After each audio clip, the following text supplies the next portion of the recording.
or whatever that output is that you want for quality or quantity. And I think that you have to first figure out what the input is that most closely correlates or tracks with the output you want.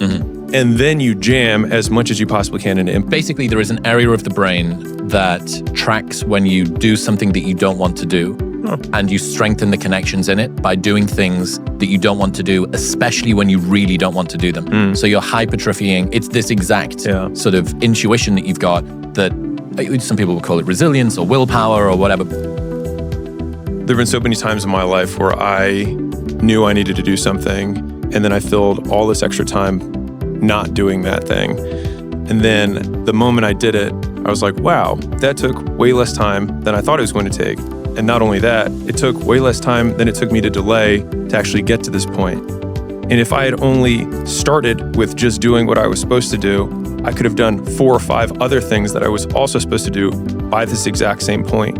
And so thinking about it from that perspective, I've tried to eliminate as much time between I think I should do this thing and beginning doing it.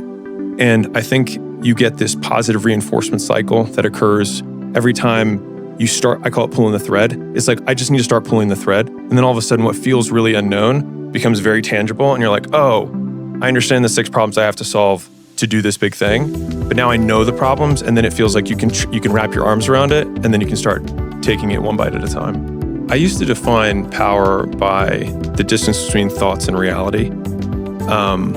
Meaning, if you think about somebody who's omnipotent, so if God or the God figure would be omnipotent as he thinks things are. So there's zero space between thoughts and reality. And so if we want to be more God-like in our lives, the distance that we can shrink between wanting to do something or thinking something should be done and it being done is a direct indication of our personal power in our lives. And so that has helped me basically think, don't be a powerless bitch. Just shrink the gap. And I think that's why a lot of my little like personal hacks of waking up and then trying to shrink the time between when I wake up and when I start working, I would delineate the difference between preparation and routine. And so if I'm preparing for a presentation, for example, I might assemble my notes.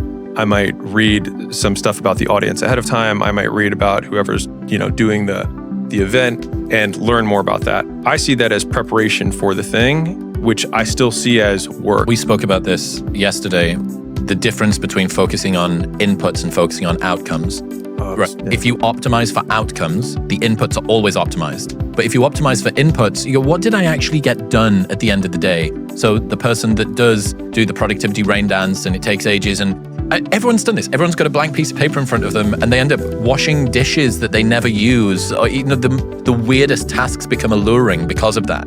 Focusing on outcomes. So I'm a big proponent of something I call the rule of 100, and I'm not the one who invented this, but it's basically 100 primary actions. So I talk about this within the context of advertising. So you make 100 minutes of content, you do 100 outreach if you're doing outbound, you spend $100 a day on ads, and if you've already spent the money on ads, then you're doing 100 minutes a day of writing ad copy, looking at other people's ads, looking for hooks, and then trying to create more advertisements for your business. And the rule of 100 for most people takes about 4 hours a day-ish. And the thing is that's pure inputs, not output. But I've already taken the time to define what those inputs are that create the outputs. But later on in the book, $100 Million Leads, I talk about the rule of 100 on steroids, which is something that I learned from a guy who owned 13 or 14 really successful gyms. And he called it open to goal. And he said, yeah. He said, my managers work open to goal. And I was like, what does that mean? It's like, so they work open until they hit their goal. And so sometimes that means they hit their goal by noon and they can cut out. Or that means that they have to go from 5 a.m. until midnight that night, because that's how long it took them to hit the goal. And so I've seen this across a lot of high achievers across domains. So like, I'll keep shooting free shots until I hit 100 free shots. I will run until this happens. I will practice my presentation until I do 0 mess ups, right? Or whatever that output is that you want for quality or quantity. And I think that you have to first figure out what the input is that most closely correlates or tracks with the output you want. Mm-hmm. And then you jam as much as you possibly can into inputs. I think it happens more when you're younger, but girlfriend breaks up with you. Okay, then you go into work and you sulk because you're distracted, and then you don't do the same level of effort and you're not enthusiastic. And then all of a sudden your work suffers and you get put on a PIP or you get fired. And then now you're fired and you don't have a girlfriend, and then you start gaining weight and you stop going to the gym. And all of a sudden you're like, man, bad things happen in threes. It's like, no, bad things happen all the time, and they only become interrelated if you let it affect your behavior. And so I think the equal opposite of that is thinking, okay, this bad thing occurred. What can I do to decrease the likelihood that something else bad occurs in the meantime? And then boiling everything down to activities or the actions. The more I've tried to create space between how I feel and what I do, the more consistent my outcomes have been. So if I need to create content and I'm not feeling it, or I'm feeling tired, or things like that, the more times I give into that excuse or that feeling, then the more superstitious I become about doing it in the future. Whereas a lot of times if I can just start when I am tired or when something is painful and then still execute about the same as before, I look at game tape or I look at video or I look at the content from those sessions, for example, and I see that I remember feeling terrible during the session, but you can't really see anything. And I think the more times you get that loop going, the more you can separate how you feel and what is required. And the more times you do what is required to get what you want, the more times you get what you want.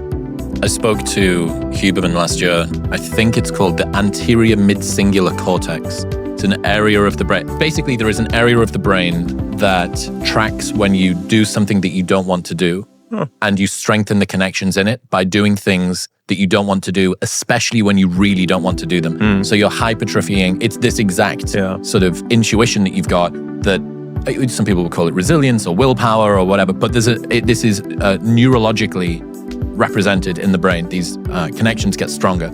So I think it's so funny. Gym bros will need a gym analogy in order to be able to believe that their brain changes. But it's really useful to think, hey, you're hypertrophying this area of your brain.